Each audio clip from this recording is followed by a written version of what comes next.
All right, I'm gonna try this again. I've tried to move my harp here a little bit too. This is my big one. I have tried to make a couple videos, and apparently they're still too long for YouTube. So I'll try to make this short. So first of all, hello. Hope you guys are well. Shalom. It's been forever since I posted here, and I don't intend to be active on here, but again, for those who don't know from last few videos, I have a new YouTube channel now, and I've been fairly active on that one. I just felt that in my heart it was time to start something new, but there are people who I know come back to this channel for references in certain subjects and topics and comfort. I know there's music on here.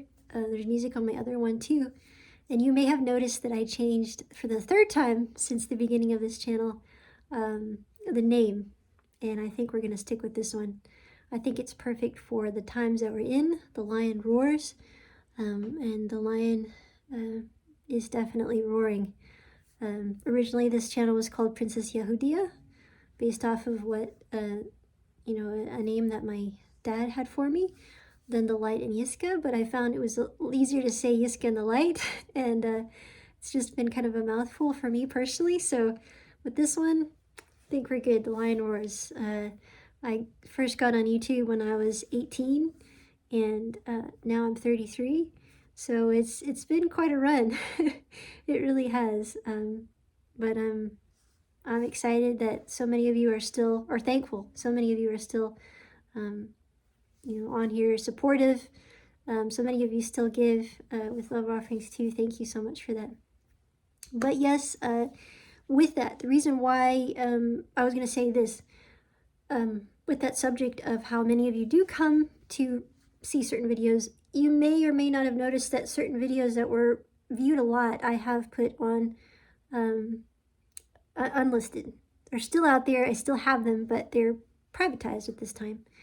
And that is because of, if you have not heard, well, this was before I knew this, but I'm just sharing this with you, that over 90% of Jewish people in the USA are now taking whatever it was that they identified as being Jewish openly and internalizing it.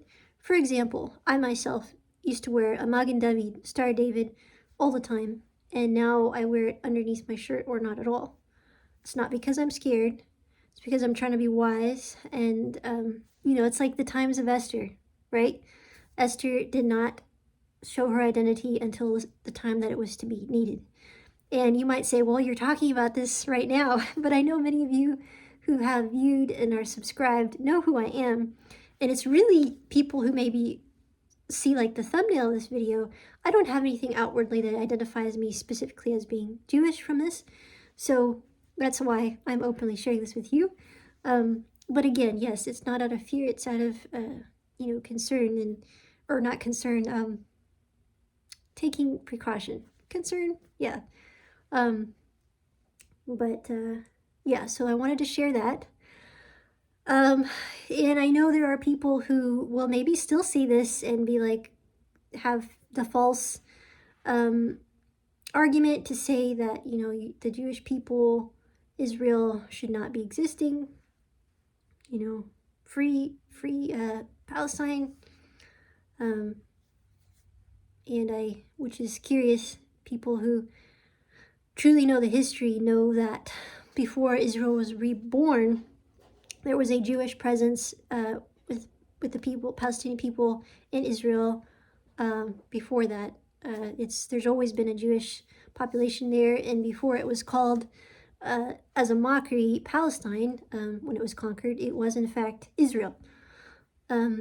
War is ugly. I've said this before. There are things happening that nobody wants to see, nobody wants to experience. But for people to expect Israel not to be as intense as it has been, I don't know, maybe they've never had a child or nephew or niece. But in the instance of October 7th, and we won't even get into that with the horrendous tortured deaths that took place, children, babies, over the times that came after that as well. If you have a mama bear and someone takes that cub in front of her eyes, you have awakened the most aggressive creature you could possibly imagine. And so in Israel's case, Israel is not perfect. And again, we have on both sides innocent lives lost. But for people to expect not Israel to be aroused with with what happened, I don't know what they're thinking. I don't know. I don't understand. I know it's a spiritual matter. Spiritually speaking, it does say, and this is what I'm going to read to you before I sign off, it does say in Zechariah, it's prophesied in the book of Zechariah in the Bible, this was thousands and thousands of years ago, that all the nations would come against Israel, and we are seeing that today happening. So I know it will happen. I didn't think it would happen during my lifetime, but I will just read part of it, and I encourage you, when I'm off here, to read the rest on your own. This is Zechariah 14. It says, "The day of the Lord is coming, when your plunder will be divided among you. I will gather all the nations to Jerusalem to fight against it. The city will be captured, the houses ransacked, and the women raped. Half of the city will go in exile, but the rest of the people will not be taken from the city. Then the Lord will go out and fight against those nations as he fights in the day of battle. On that day, his feet will stand on the Mount of Olives, east of Jerusalem, and the Mount of Olives will be split in two from east to west, forming a great valley, with half of the mountain moving north and half moving south. You will flee by my mountain valley, for it will extend to Azel. You will flee as you fled from the earthquake in the days of Uzziah, king of Judah. Then the Lord my God will come, and all the holy ones with him. On that day, there will be no light, no cold or frost. It will be a unique day, without daytime or nighttime, a day known to the Lord. When evening comes, there will be light. On that day, living water will flow out from Jerusalem, half to the eastern sea and half to the western sea, in summer and in winter.